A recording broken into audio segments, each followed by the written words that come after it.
Welcome Marton.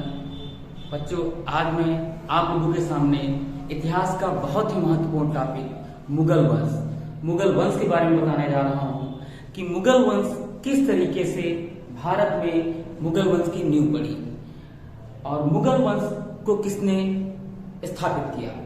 आपके सामने देखिए लिखा होगा बाबर जिसका जन्म वर्तमान में उज्बेकिस्तान एक देश पड़ता है, वहां के फरगना प्रांत में हुआ। और डेट देखिए कितनी महत्वपूर्ण है, 14 फरवरी 1483 को बाबर का जन्म हुआ, जिसको आप लोग तो हर साल लोक पर्व के रूप में मनाते हैं। 7 तारीख से लेकर 14 तारीख तक हमारे सारे बच्चे इसको लोक पर्व रूप में मनाते हैं, 14 फरवरी 1483। और निधन इसका हुआ 26 दिसंबर 1530। तो इस बीच में बाबर ने भारत में आकर क्या क्या योगदान दिया, किन किन महान राजाओं को हराया, मैं उसकी कहानी आपके सामने पेश करने जा रहा हूं। चलिए स्टार्ट करते हैं। बाबर के पिता का नाम था उमर शेख मिर्जा, जो कि तैमूर वंश के थे। बच्चों ध्यान दीजिएगा, उमर शेख मिर्जा जो कि तैमूर वंश के थे। और बाबर की माता कुतुलुग निगार खान, ये चंगेज खान की वंशज थी। किसके वंशज थी? Genghis Khan.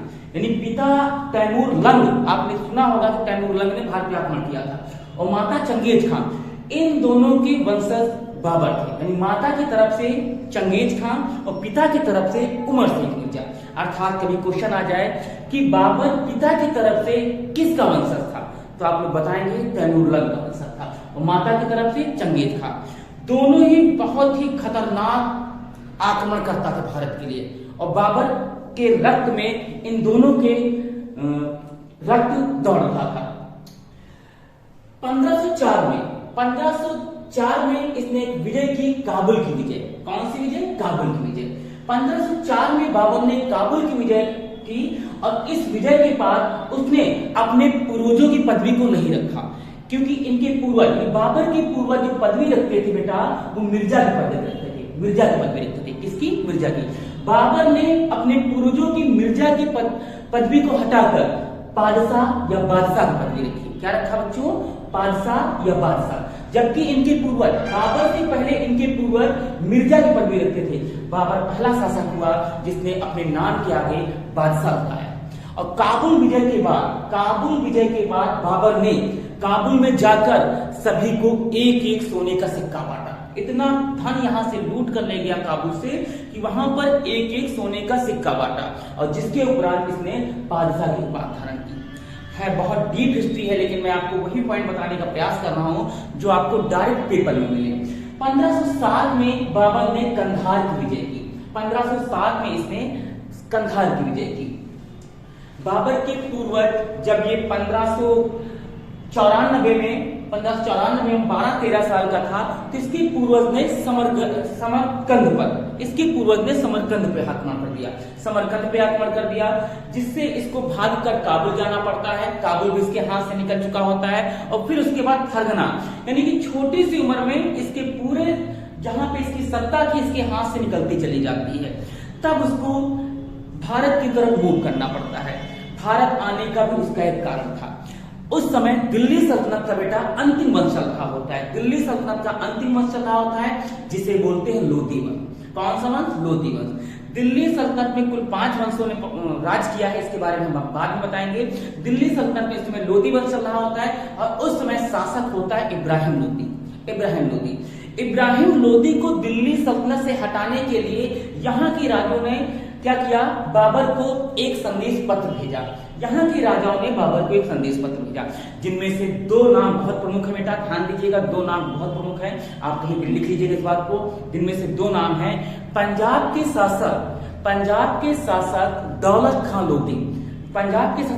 खां लोधी ने बाबर को भारत में आने का निमंत्रण दिया, और मेवाड़ के शासक राणा संग्राम सिंह, जिन्हें हम राणा सांगा के नाम से जानते हैं, इन दोनों ने क्या किया?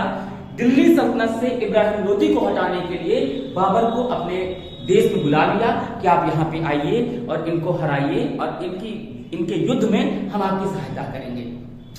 स्थितियां कुछ बाबर की ऐसी बनी, स्थितियां कुछ ऐसी बाबर की बनी कि बाबर के पूर्वज के द्वारा जो इसका सिंहासन था, जो इसके इलाके थे, उन पे वो कब्जा नहीं बना सका, तो उसे भारत की तरफ मूव करना पड़ा।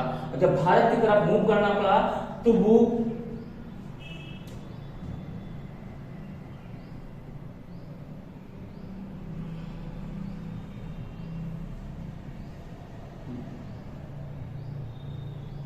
बेटा जब ये भारत की तरफ मूव किया, तो भारत की तरफ जब मूव किया तो बहुत छोटी सेना लेकर, बहुत बड़ी सेना लेकर नहीं, क्योंकि फरगना समरकंद सब इससे हाथ से जा चुका था, अपनी एक बहुत सी छोटी टुकड़ी लेकर, इतिहासकार कहते हैं कि मात्र 20,000 की सेना लेकर, मात्र 20,000 की सेना लेकर बाबर फरगना से भारत की तरफ आया।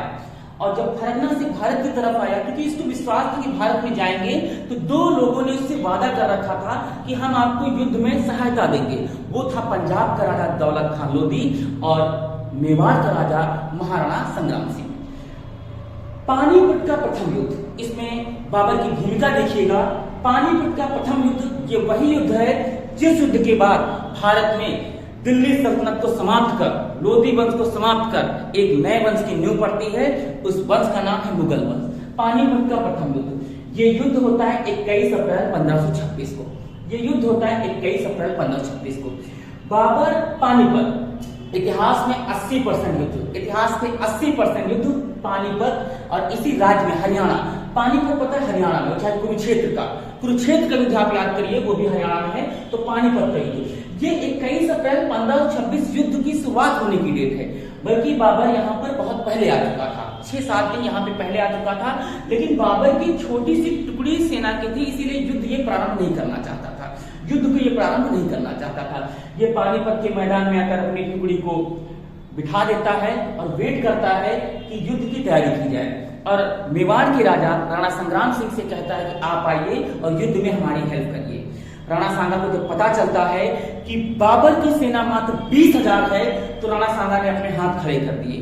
राणा सांगा ने अपने हाथ खड़े कर दिए, कहा इतनी कम सेना के साथ इतनी कम सेना इसकी 20,000 है, हम इसकी सहायता कैसे करें? क्योंकि उसको पता था कि इब्राहिम लोधी की सेना 1 लाख से ज्यादा है और इसकी सेना 20 भी नहीं, यानी कि 5वां भाग भी नहीं है। इसलिए राणा सांगा ने अपना हाथ हटा दिया। दौलत खान लोधी को भी यही हुआ, पंजाब के शासक दौलत खान लोधी थे, उन्होंने भी क्या किया, युद्ध से अपने हाथ को हटा दिया। जिसके बाद 21 अप्रैल 1526 को पानीपत का युद्ध होता है और इसमें आमने सामने जो होते हैं इब्राहिम लोधी और बाबर, आमने सामने इब्राहिम लोधी और बाबर होते हैं, आमने सामने इब्राहिम लोधी और बाबर होते हैं। बाबर जिसकी सेना लगभग 20,000 थी, कितनी थी बेटा? लगभग 20,000। अभी आप देखेंगे कि किस प्रकार की कूटनीति का प्रयोग किया, और इसकी सेना 1 लाख थी, इसकी सेना 1 लाख थी। अब क्या हुआ उसके बाद देखिए, मैं कुछ डायग्राम से आपको समझाने का प्रयास करूंगा। यहाँ पे आपको शायद अच्छे समझ में आ जाए। यहाँ पे 20,000 सेना थी बाबर की और 1 लाख प्लस सेना थी लोधी की सेना। अब आपके सामने देखिए स्लाइड में लिखा होगा कि लोधी की सेना की खासियत क्या थी। लोधी की सेना में हाथी सेना थी, यानी कि हाथियों की संख्या बहुत ज्यादा थी, घोड़ों की संख्या ज्यादा थी और रथ सेना थी। ये लोधी की सेना थी। उसके बाद बाबर की सेना देखिए इनके परिपेश से, बाबर की सेना में हाथी घोड़ा नहीं थे, पैदल सैनिक थे। कैसे सैनिक थे? पैदल सैनिक थे। बाबर की सेना में तोप थे, बाबर ने तोप का प्रयोग किया, और बाबर की सेना में बारूद के गोले थे। बाबर ने इस युद्ध में, पानीपत के युद्ध में एक युद्ध पद्धति की शुरुआत की जिसे बोलते हैं तुगलुमा पद्धति। क्या बोलते हैं बेटा? तुगलुमा पद्धति। और बाबर ने कुशल कूटनीति के द्वारा इस युद्ध को लड़ा। मैं आपको इसकी भूमिका बताने जा रहा हूं। जब बाबर 7-8 दिन तक सामने खड़ा हो गया तो इब्राहिम लोधी से रहा नहीं गया कि कोई विदेशी आक्रमणकर्ता हमारे ऊपर आ रहा है और अगर यहां से नहीं खेदा जाएगा तो ये हमारे ऊपर कब्जा कर लेगा। 21 अप्रैल की डेट थी, 21 अप्रैल 1526 की डेट थी। दिल्ली सल्तनत का राजा इब्राहिम लोधी पानीपत के युद्ध में जाता है और इनकी सेना के सामने खड़ा हो जाता है। इब्राहिम लोधी को पता था कि इसकी सेना बहुत कम है, लेकिन आप देखिएगा, समझिएगा, यहाँ पे एक शब्द लिखा कूटनीति, कुशल सैन्य नेतृत्व। बाबर बचपन से युद्ध लड़ता था, 11 साल से युद्ध लड़ता चला आया, उसको युद्ध लड़ने की पद्धति बहुत पता थी। और एक बात और ध्यान दीजिए, जो बच्चे आप लोग गलत करते हो, बाबर का पानीपत का युद्ध भारत में 5वां युद्ध था। कहीं भी बेटा लिख लीजिएगा कि बाबर का पानीपत का युद्ध 5वां युद्ध था। बच्चे गलती करते हैं कि बाबर का पानीपत का युद्ध प्रथम युद्ध था, बिल्कुल गलत। बाबर के द्वारा लड़ा गया पानीपत का युद्ध ये इसका 5वां युद्ध था। हाँ, ये कह सकते हैं कि पानीपत का युद्ध बाबर के द्वारा लड़ा गया भारत में सबसे सफल युद्ध था। हम इस बात को जरूर कह सकते हैं कि बाबर के द्वारा लड़ा गया पानीपत का युद्ध भारत में लड़ा गया सबसे सफल युद्ध था। इसके पहले बाबर ने 4 बार युद्ध कर चुका था, 4 बार यहाँ पे युद्ध कर चुका था सिंध प्रांत में। आपको पता होगा बाजौर और भेरा, बाबर ने सबसे पहले बाजौर और भेरा के किले को कब्जा किया था। बाजौर और भेरा के किले को कब्जा किया था और उसी किले में सबसे पहले इसने बारूद का प्रयोग किया था। कहीं पे लिख लीजिएगा बेटा कि बाबर ने सबसे पहले बारूद का प्रयोग 1519 के बाजौर और भेरा के किले में किया था। ये इसका 5वां सफल युद्ध था। कैसा युद्ध था? 5वां इसका सफल युद्ध था। अब क्या हुआ, बाबर ने क्या किया, बाबर की सेना कम थी, इसीलिए बाबर ने अपनी सेना को यहाँ पे देखिए, समझाने का प्रयास कर रहा हूं। बाबर ने अपनी सेना को, ये देखिए मैंने एक डायग्राम बनाया है, ये बाबर ने अपनी सेना को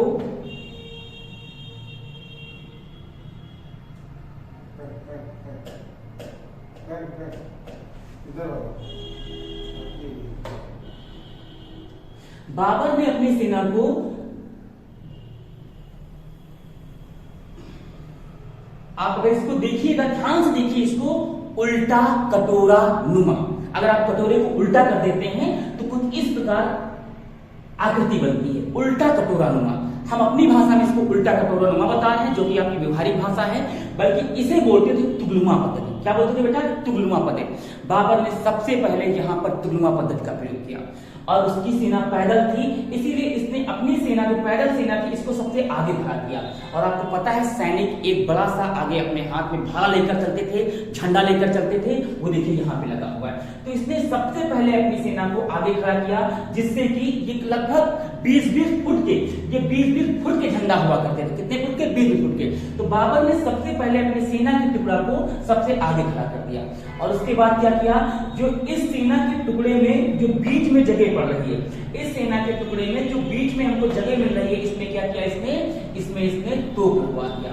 इन जगहों पे इसने क्या किया, जो बीच में जगह पर मिल रही है, यहाँ पे तोप लगवा दिया कि किसी को दिखाई ना पड़े। इन बीच की जगहों में इसने क्या किया, तोप लगवा दिया।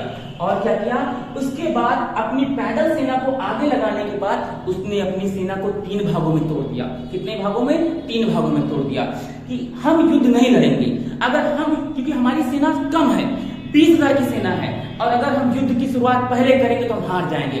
हमने जो कूटनीति की है, ये जो मैंने युद्ध की कूटनीति की है, हम इस चक्रव्यूह को तोड़ेंगे नहीं, हम इसको चक्रव्यूह को नहीं तोड़ेंगे। हमने रणनीति की इसी हिसाब से, हम युद्ध की शुरुआत नहीं करेंगे। इब्राहिम लोदी इधर अपने धैर्य को खो चुके, इब्राहिम लोदी इधर अपने धैर्य को खो चुके और उनसे रहा नहीं गया, और 21 अप्रैल को क्या किया, उन्होंने युद्ध चालू कर दिया। जब इब्राहिम लोदी अपनी हाथी सेना से आए और अपने रथ पर जब बैठे, अपने रथ पर जब बैठकर इस सेना को देखा कि ये सेना देखा सेना को, तो देखा अरे बाप रे, हमको तो बेवकूफ बना दिया गया।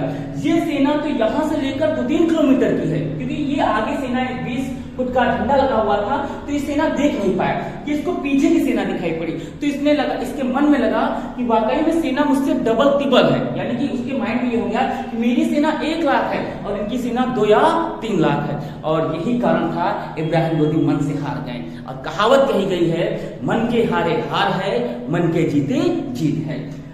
बाबर ने कूटनीति के साथ आगे किसी भी सैनिक को नहीं खड़ा किया। जो मैंने ब्लैंक जगह छोड़ी है, यहाँ किसने सैनिकों को नहीं खड़ा किया।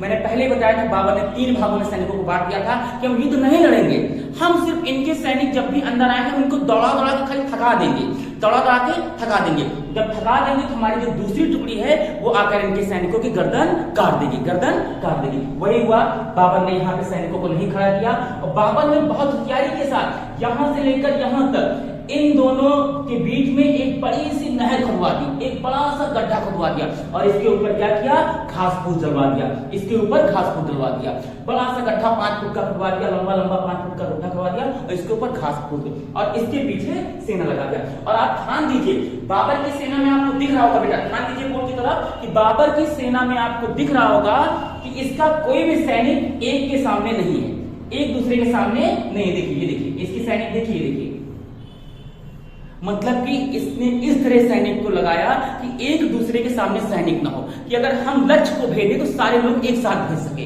वही हुआ इब्राहिम लोदी की सेना ने क्या किया, इब्राहिम लोदी की सेना ने बाबर की सेना पर हमला कर दिया।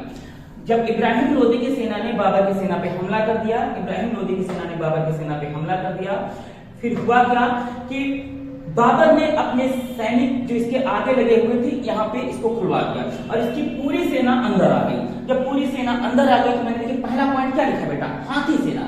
और इस हाथी सेना को बाबर ने यहाँ पर लगे हुए अपने झंडे में, इसके झंडे में इसने बहुत होशियारी के साथ दर्पण लगवा दिया था। क्या लगवा दिया था, दर्पण। दर्पण का मतलब जानते हैं आप, शीशा लगवा दिया था। और हाथी को कभी भी शीशा नहीं दिखाया जाता है, और जैसे बाबर ने इन हाथी को शीशा दिखा दिया, उनके हाथी सारे पगला गए। इब्राहिम लोदी के हाथी सारे पगला गए और इनके हाथी लौटकर अपनी ही सेना को क्या करना चालू कर दिए, लौटकर अपनी ही सेना को कुचलना चालू कर दिए। और इनके सैनिक यहाँ पे आए किसके,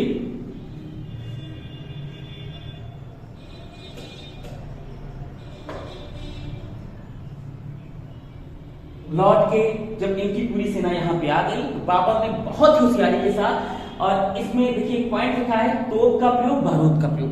बाबर ने इसी युद्ध में तोप और बारूद दोनों का प्रयोग किया, तोप और बारूद दोनों का प्रयोग किया। जबकि बारूद का प्रयोग, अभी मैंने जस्ट बताया था बेटा, जबकि बारूद का प्रयोग, आप दोबारा वीडियो फिर देख लीजिएगा, जबकि बारूद का प्रयोग इसने बाजौर और भेरा के किले को जीतने में किया।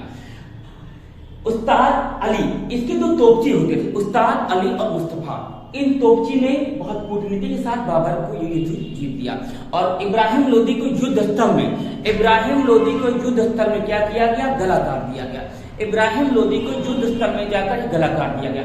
इब्राहिम लोदी पहला ऐसा शासक था, दिल्ली सल्तनत का इब्राहिम लोदी पहला ऐसा शासक था जिसकी हत्या युद्ध स्थल में की जाती है। बेटा ध्यान दीजिएगा, दिल्ली सल्तनत का इब्राहिम लोदी पहला एक ऐसा शासक था जिसकी हत्या युद्ध स्थल में किया जाता है। और बाबर ने बड़ी कूटनीति के साथ क्या किया, पानीपत के प्रथम युद्ध को विजित कर लिया।